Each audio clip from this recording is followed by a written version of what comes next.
하나님의 말씀은 사무엘상 4장 1절에서 11절까지 말씀입니다. 사무엘상 4장 1절에서 11절까지 말씀. 물 좀 볼까요?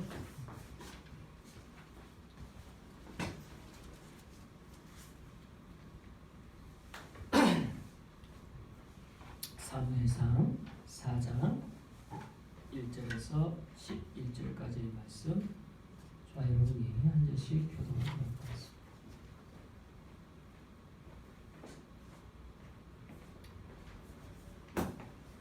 사무엘의 말이 온 이스라엘에 전파되니라.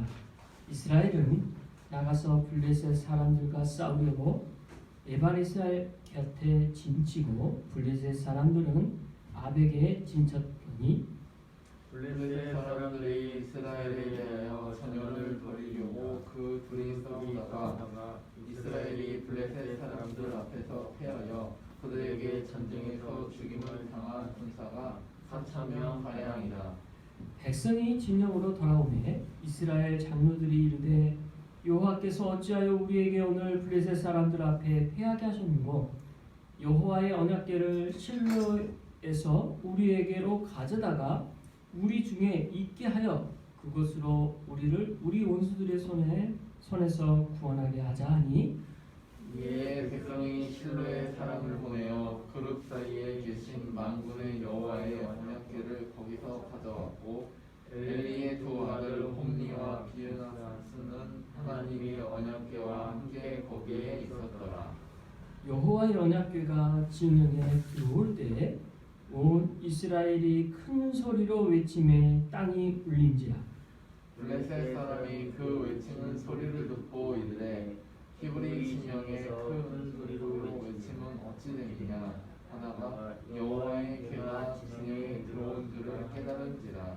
블레셋 사람들이 두려워하여 이르되 신이 진영에 이르렀다 하고 또 이르되 우리에게 화로다. 전날에는 이런 일이 없었도다.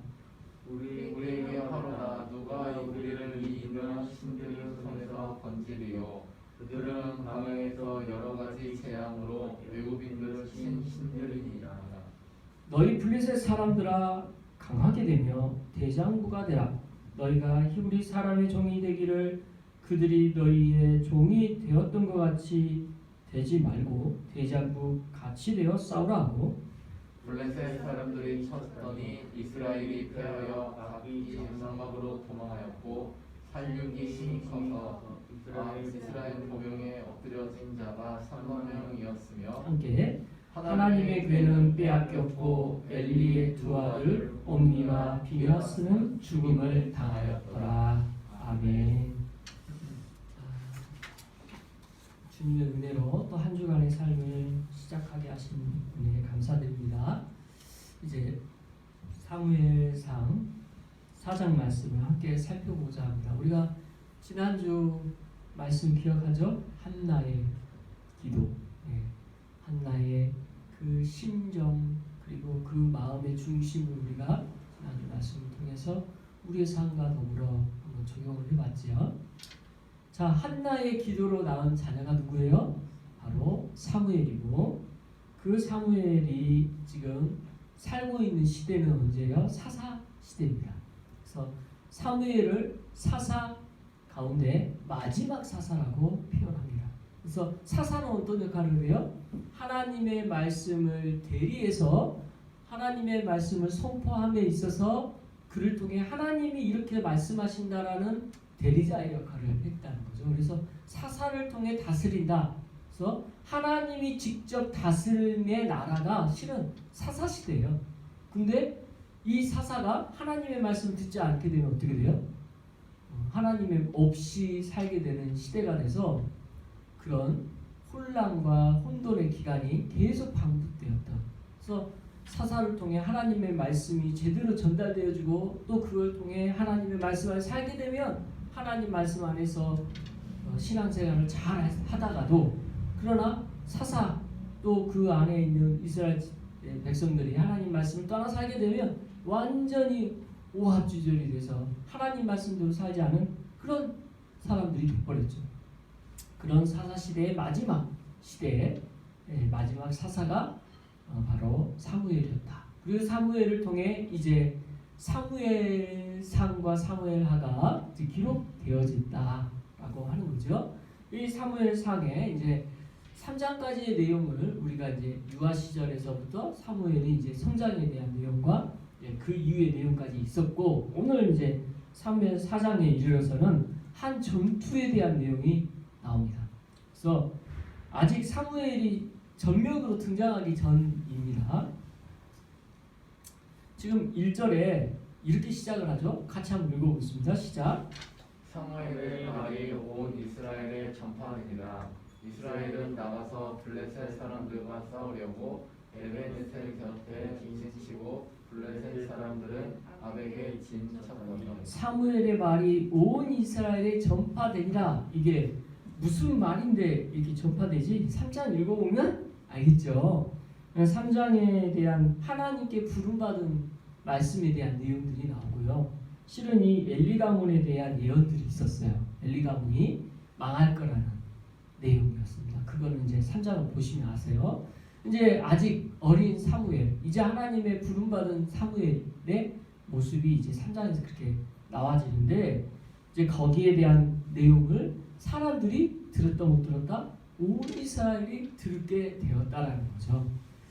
자, 그리고 나서 이제 이스라엘은 나가서 블레셋 사람과 싸우려 바로 이제 장면이 전환돼요. 이스라엘과 블레셋 사람들과의 전투에 대한 내용으로 바로 이어지고 있고, 이들이 어디서 싸우고 있냐? 이스라엘 사람들은 에바네셀 곁에 진치고 블레셋 사람들은 어디에요? 아벡이라는 곳에 진을 쳤다. 그래서 지금 여러분 고대 전쟁의 모습을 떠올리면 돼요. 고대 전쟁의 모습이 그대로 있는 거죠. 양쪽 진치고 이제 싸울 준비를 이렇게 하고 있었습니다. 이스라엘 대 블레셋. 근데 이제 우리가 블레셋이라는 이 나라의 정보가 그렇게 많지 않은데, 실은 블레셋이라는 곳은요 굉장히 거인족이에요. 그래서 대표적인 블레셋 사람 중에 한 사람이 누굴까요? 골리앗. 우리가 아는 골리앗이 포함돼요. 그래서 이 전쟁의 마무리는 다윗 시대에 가서 마무리돼요. 블레셋과의 전쟁이. 그만큼 많은 전쟁을 치렀던 곳입니다. 그런데 이제 블레셋과의 전쟁이 뭐 100년 이상 지속되었고, 그 100년 이상 지속되었던 가운데 지금 오늘 전쟁 하나를 또 나오고 있어요. 두 번의 전쟁이 나오죠. 첫 번째 전쟁에서부터 이제 살펴봅니다. 2절 같이 읽어보겠습니다. 시작. 블레셋 사람들이 이스라엘에 대하여 전열을 벌이니라. 그 둘이 싸우다가 이스라엘이 블레셋 사람들 앞에서 패하여 그들에게 전쟁에서 죽임을 당한 군사가 4,000명 가량이라. 자, 첫 번째 전쟁은 어떻게 됐냐? 지금 아까 진친 장소가 이스라엘은 어디라 그랬죠? 에바네셀이라고 그랬죠. 에바네셀이라는 그 이름의 뜻은 도움의 돌이라는 뜻이거든요. 그래서 이스라엘은 아무래도 지금 신앙 중심적인 그런 말과 내용들이 지금 담겨져 있는 것 같고요. 아벡이라는 그것은 이름 뜻이 힘, 견고한 이런 뜻이거든요. 그래서 뭐 이 이름이 장소의 어떤 것이 특별한 의미는 있지는 않지만 아무튼 그곳에 진을 쳤고, 전쟁의 결과는 어떻게 돼요? 결국 블레셋이 이겼는데 4,000명가량 그 전쟁에서 죽었다. 이게 이제 첫 번째 전쟁의 결과죠. 그러면 패전이죠. 이스라엘에 있어서 큰 패전입니다. 이스라엘 사람들이 이 패전의 결과에 이제 반응이 그 다음에 나오겠죠. 이 패전에 대해서 어떻게 반응했냐? 자, 3절 같이 읽어보겠습니다. 시작. 백성이 진영으로 돌아오매 이스라엘 장로들이 이르되 여호와께서 어찌하여 우리에게 오늘 블레셋 사람들 앞에 패하게 하셨는고, 여호와의 언약궤를 실로에서 우리에게로 가져다가 우리 중에 있게 하여 그것으로 우리를 우리 원수들의 손에서 구원하게 하자니. 자, 우리 3절 안에서 계속 반복되는 단어 중에 하나가 뭐냐면요, 여러분 딱 눈에 띄는 단어가 있어요. 우리예요. 우리. 그래서 그 여호와께서 우리에게 블레셋 사람들에게 패하게 하셨는고 언약궤를 신뢰해서 우리에게 가져와 우리 중에 있게 하여 그것으로 우리의 원수 이렇게 그래서 우리 여기서 우리가 강조된다라는 그 의미가 뭘까? 어디에 초점이 있는지 여러분 잘 생각해 보십시오. 지금 이 3절은요. 지금 이스라엘 백성들이 진영으로 돌아왔을 때 장로들이 하는 이야기예요. 그러니까 그들의 지도자들, 이스라엘 백성들의 지도자들이 지금 한탄하며 하나님께 기도하는 장면이에요. 또 한편으로는 전략회의를 하는 장면이에요. 그 전략회의를 하면서 왜 하나님께서 우리가 이 원수와 같은 블레셋에게 지게 하셨지? 원인이 뭐야? 그 원인에 대한 파악과 내용이 여호와의 언약궤를 신뢰해서 가져오면 이 모든 문제가 해결된다. 그리고 전쟁에서 이길 수 있고 우리가 우리의 원수들 손에서 구원할 수 있다. 이렇게 결론을 내립니다. 과연 이게 옳은 결정이고 판단이고 생각일까? 오늘 보면 다 끝까지 돌아보고 맨 마지막에 함께 살펴보는 시간을 갖겠습니다. 일단 여기서 볼 때 지금 이스라엘 백성들은 우리를 강조하고 있다는 것을 주목하고요. 또한 이들이 생각과 판단이 언약궤를 가져옴으로 해결될 수 있다라는 확신이 있었다는 거죠. 그래서 그 다음에 그것을 어떻게 합니까? 4절에 같이 읽어봅니다. 시작. 이에 백성이 실로에 사람을 보내어 그룹 사이에 계신 만군의 여호와의 언약궤를 거기서 가져왔고 엘리의 두 아들 홈니와 비느하스는 하나님의 언약궤와 함께 거기에 있었더라. 자, 백성들이 한 것은 본래 지금 언약궤 어디 있었어요? 실로에 있었어요. 그 실로에 있던 것을 지금 어디로 가져와요? 아마 에바네스의 지금 전쟁을 치르고 있는 진에 가져왔겠죠. 그래서 그 언약궤를 가져와서 지금 그것을 어디다 보관했냐? 옴니와 비느하스가 함께 있는 그 장소에 있었다라는 것을 오늘 본문에서 말하고 있습니다. 지금 앞에서 옴니와 비느하스에 대한 성경의 내용이 이미 나오는데요. 어떤 사람으로 나오냐면요. 불량한 자로 나와요. 불량한 자. 그러니까 쉽게 말하면 하나님의 제사장으로서 올바르지 않은 사람. 근데 이것을 백성들이 알았냐 몰랐냐? 다 알았어요. 하나님의 제사장이라고 하지만 엘리야하고는 달라요. 그 아버지 엘리야하고는 달라. 이 사람들은 하나님의 말씀에 관심이 없어요. 이 사람들은 자기들의 원하는 유익에 관심이 많았던 사람들. 그런데 이들에게 지금 이걸 맡기는 상황. 좀 언약궤랑 함께 있게 하고 이 모든 것을 주관할 수 있도록 의지하고 있다는 거죠. 여기 또 주목합시다. 그 다음에 5절 같이 읽겠습니다. 시작. 여호와의 언약궤가 진영에 들어올 때 온 이스라엘이 큰 소리로 외치매 땅이 울린지라. 자, 어떤 상황일까요? 언약궤가 들어옵니다. 어떤 식으로 어떻게 들어오는지는 모르겠어요. 본래 언약궤는 어떻게 옮겨야 되죠? 본래 언약궤는요, 그 고핫 자손이 옮겨야 되고요. 이 고핫 자손에서도 이걸 옮길 때 직접 사람이 손으로 들어서 옮기는 게 아니라 봉에 이게 이렇게 잡을 수 있는 부위가 있어요. 그 앞뒤 이렇게 사람들이 서서 어깨에 매서 이렇게 갈 수 있게끔 만들었단 말이에요. 근데 그것을 성경이 기록하고 있어요. 레위기서에서. 근데 그 내용대로 준수했는지 어쨌는지는 알 수가 없어요. 근데 다윗 시대 때 보니까 이게 준수 안 된 걸 알고 다윗 시대 때 그게 왜 어떻게 옮겨야 되는지 연구한 결과 아는 걸 보면 아마 제대로 어떻게 옮겨야 되는지 사전 지식도 없고 이미 과거에 레위기서에서 가르쳐줬던 내용들을 완전히 다 무시했을 가능성이 굉장히 높죠.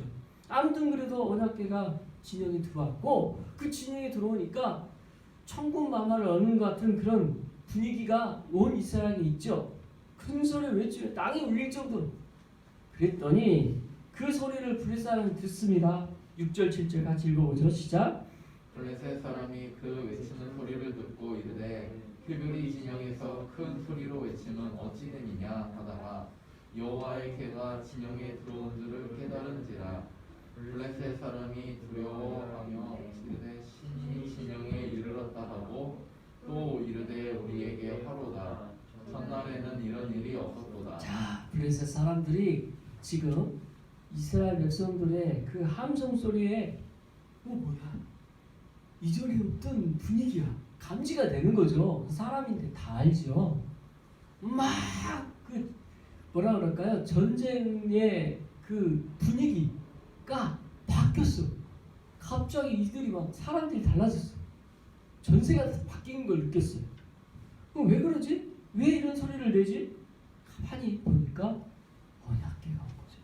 그 언약궤가 온 것 때문에 이제 이런 분위기가 됐구나. 그리고 블레셋 사람도 감지한 거죠. 아, 이 언약궤가 온 것으로 인하여 우리가 전에 없던 일들을 당할 수 있고 우리가 화를 당했다.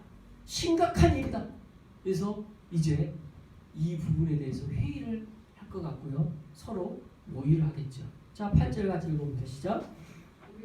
우리에게 화로다. 누가 우리를 이 등한 신들의 손에서 건지리요.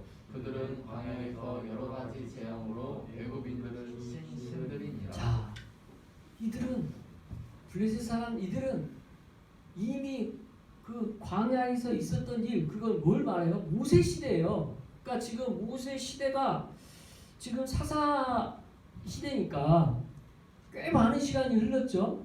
광야에 40년, 그리고 사사기의 전체 기간을 380년, 400년 가까이 보면 거의 400년 되는 기간이야. 근데 그걸 떠올려요. 이스라엘 백성들의 그 하나님이라고 하면 우리가 얼마나 두려워해야 될 대상인지 우리는 잘 알고 있다. 400년이 지났지만 생생하게 기억하는 거죠. 그 직접 보지 않았지만 조상으로부터 들었던 많은 얘기들이 있었고, 한마디로 애국을 치었던 신, 광야에서 그런 일을 했던 것들 다 일일이 나열할 필요도 없이 그거에 대하여 알고 있다는 거죠. 두려워할 만하죠. 그래서 9절 이렇게 말씀합니다. 같이 읽습니다. 너희 블레셋 사람들아, 강하게 되며 대장부가 되라. 너희가 히브리 사람의 종이 되기를 그들이 너희의 종이 되었던 것처럼 같이 되지 말고 대장부 같이 되어 싸우라. 자, 블레셋 사람들이 이제 의기소침했던 이 분위기의 전세를 바꾸기 위해서 지금 이런 상황들을 다 그대로 아는 거죠. 이거 인정한 거예요. 그러나 너희들은 대장부 아니야. 강하게 되면 대장부가 되라. 호령을 하는 거죠. 그래서 막 그 침울해지고 낙심됐던 그 마음을 일으켜 세웁니다. 너희가 히브리 사람의 종이 되기를 그들이 너희의 종이 되었던 것 같지 말고. 그래서 전쟁이 지면 종 되는 거잖아요. 그 아픔과 고통을 생각나게 하는 거예요. 종이라는 것이 얼마나 무거운 종속됨이에요. 네? 절대 그렇게 되지 말자. 대장부 같이 끝까지 우리 가족을 지키며 살아가며 그 사랑하는 가족을 위해서 이 전쟁에서 반드시 우리 이겨야 된다. 그게 바로 나다. 너다. 넌 대장부야. 할 수 있어. 막 그랬겠지 않겠어요? 네. 그런 부분들이 막 상상이 됩니다. 자, 이어서 10절, 11절 같이 읽습니다. 시작. 블레셋 사람들이 쳤더니 이스라엘이 패하여 각기 장막으로 도망하였고 살육이 심히 커서 이스라엘 보병이 엎드린 자가 3만 명이었으며 하나님의 괴는 빼앗겼고 엘리 두 아들 홈리와 비르하스는 죽임을 당하였더라. 자, 10절에서 이제 블레셋 사람이 그런 의기소침하면서 이겨내고 전쟁을 먼저 한 거죠. 그래서 싸우는데 어떻게 돼요? 결과가 이스라엘이 졌어요. 그리고 각기 장막으로 도망했다. 살육이 너무 커서 몇 명이 죽어요? 3만 명이 죽어요. 앞에 전쟁에는 4천 명이었는데 3만 명이 죽는 어마어마한 대패를 치르게 됩니다. 그리고 하나님의 언약궤는 어떻게 돼요? 빼앗겼다. 그리고 엘리의 두 아들도 죽었다. 이게 이제 오늘 부분의 마지막입니다. 자, 여러분 오늘 보면 쭉 읽으면서 우리가 이제 적용을 할 텐데요. 여기서 하나님 우리에게 그럼 뭘 교훈하려고 하실까요? 이제 이게 제일 중요한 거죠. 야, 여기서 제일 주목해야 될 실수, 잘못한 이스라엘의 가장 큰 게 뭘까? 첫 번째, 저는 이 질문을 합니다. 이스라엘이 지금 믿고 의지하는 게 뭐냐? 라는 거죠. 이스라엘이 지금 믿고 있는 분은 누굽니까? 여러분 여기서 무엇을 믿고 있다고 봐야 될까요? 하나님을 믿고 있습니까? 아니면 언약궤를 믿고 있습니까? 진정한 그들의 신앙은 하나님을 향한 신앙입니까? 아니면 그들이 원하는 바를 이루기를 위한 신앙입니까? 이게 이제 첫 번째 질문입니다. 이제 우리가 보게 되는 역사서는 이런 질문들을 자꾸 해야 될 거예요. 내가 이 현장 안에 있을 때 나는 어떨 것인가? 지금 이 사람들의 생각은 나랑 어떻게 다른가? 나 같아도 이럴까? 이런 생각을 해야겠죠. 자, 오늘 첫 번째 질문에 대한 답에 여러분 뭐라고 합니까? 이스라엘은 지금 믿고 의지하는 대상이 하나님이십니까? 오늘 성경에서 그게 아닌 걸 보여주고 있습니다. 이들이 오히려 믿고 의지한 것은 언약궤 같습니다. 그들은 보이는 것으로 보이지 않은 것을 믿는다고 지금 착각하는 것입니다. 지금 언약궤 이것이 마치 눈에 보이는 그것이 하나님이 함께 하시는 거라고 생각한 거죠. 원래 하나님의 언약궤는 뭡니까? 하나님께서 내가 너희와 함께 하시겠다라는 약속의 증표죠. 오늘날 이런 증표로서 존재하는 것이 교회예요. 하나님이 우리와 함께 하신다라고 하는 이 약속 안에서 모이는 거룩한 무리가 성도고요. 그래서 지금 보이는 것에 대해서 우리가 자칫 착각하면 안 된다는 것을 오늘 말씀 통해 교훈받아야 됩니다. 보이는 것. 이때는 하나님이 우리와 함께 하신다라는 보이는 착각을 언약궤로 한 거예요. 언약궤는 함께 하신다는 약속이 있었던 거 맞아요. 그러나 그 약속은 표징이죠. 그러나 그들의 중심에는 하나님이 안 계셨다라는 거죠. 그러니 그곳의 모든 전쟁은 하나님과 아무 상관이 없는, 하나님께서 그곳에서 함께 하시지 않는 그런 결과를 맞이할 수밖에 없는 거죠. 오늘날 우리가 보이는 것에 치중할 수 있는 게 얼마나 많은지 모릅니다. 그죠? 눈에 보이는 거. 교회도 얼마나 눈에 보이는 교회들이 많아요. 우리 교회 눈에 안 보여요. 눈에 보이는 것들이 중요하지 않다는 거 우리 아시기 바랍니다.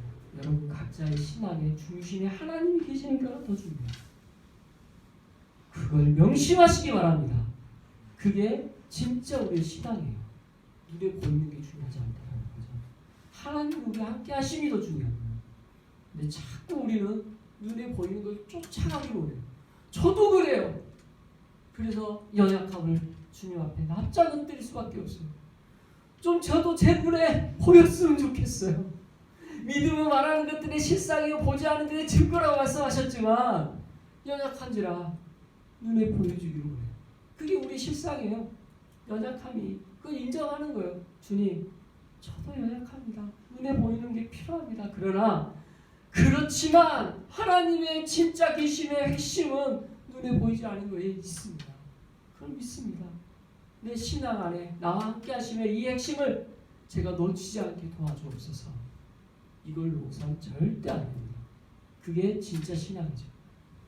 첫 번째, 이 약속의 징표를 보인다고 해서 보이지 않는 것으로 대체해서는 안 된다. 두 번째, 이들이 제일 잘못했던 또 하나는요, 보이는 것에 너무 의식하고 이걸 좋아했다라는 거였어요. 이들이 보이는 걸 좋아했다라는 거 첫 번째 언약궤였죠. 언약궤로 끝나는 게 아니에요. 의식을 중요하게 여겼어요. 어떤 의식이 나와요? 종교적 의식. 여기서는 아까 말씀 가운데 나왔던 이 언약궤를 어디로 옮겨요? 실로에서 지금 전장으로 옮겨가지고 지금 두 엘리의 아들 옴니와 비느하스를 찾아서 그들에게 그것을 가져오기 위해서 그들과 함께 있겠단 말이에요. 그리고 이건 종교 의식적인 어떤 행사를 치르지 않았겠어요? 이 모든 과정 눈에 보여요? 네, 너무 잘 보입니다. 눈에 보이니까 이것이 마치 나에게 유리하고 좋은 것처럼 착각해요. 그래서 참 눈에 보이는 거에 대한 이런 오류, 정말 신앙으로서 이게 담을 수 없는 부분들을 눈에 보이는 것으로 가르치는 것, 이걸 좋아했다라는 것이 두 번째 이들이 큰 실수입니다. 그래서 눈에 보이는 걸 너무 우리 좋아하지 맙시다. 저도 그렇고 여러분도 그렇고. 근데 이 눈에 보인다라는 게 신앙적으로 볼 때에는 교회에 그냥 고모쓸 수도 있고요. 또 그냥 세례를 받았다, 이것이 그 자체가 성례를 했다, 성찬을 했다, 교회 직분을 받았다, 이게 외적으로 어떤 나 집사가 됐어. 오, 그러면 그게 이제 외적으로 보이는 거잖아요. 목사가 됐어. 이거 자칫 그게 보이는 것으로 우리의 마음의 경계를 무너뜨릴 수 있다는 명심합니다. 여러분 직분 받아야 돼요. 반드시 받아야 돼요. 왜냐하면 표징이니까요. 그러나 그 표징의 핵심 어디 있어요? 신앙이 있다는 거예요. 눈에 보이는 게 다가 아니지만 더 중요한 건 어디 있어요? 신앙이 있다는 거죠. 만약 우리가 세례를 받았어요. 세례를 받은 거, 세례 받은 것이 예수님 구원받는 일인가요? 아니잖아요. 핵심 어디 있어요? 신앙이 있어요. 믿음이 있어요. 예수 그리스도 믿는 믿음이 우리 늘 가르치잖아요. 근데 우리는 세례교인이 된 거에 눈에 보이니까, 또 직분 받은 게 눈에 보이니까 거기에 다. 근데 그렇지 않도록 보이는 거에 의식하는 것이 아니라 보이지 않는 것을 쫓아가는 저 여러분 되시길 그리스도인으로 축원합니다.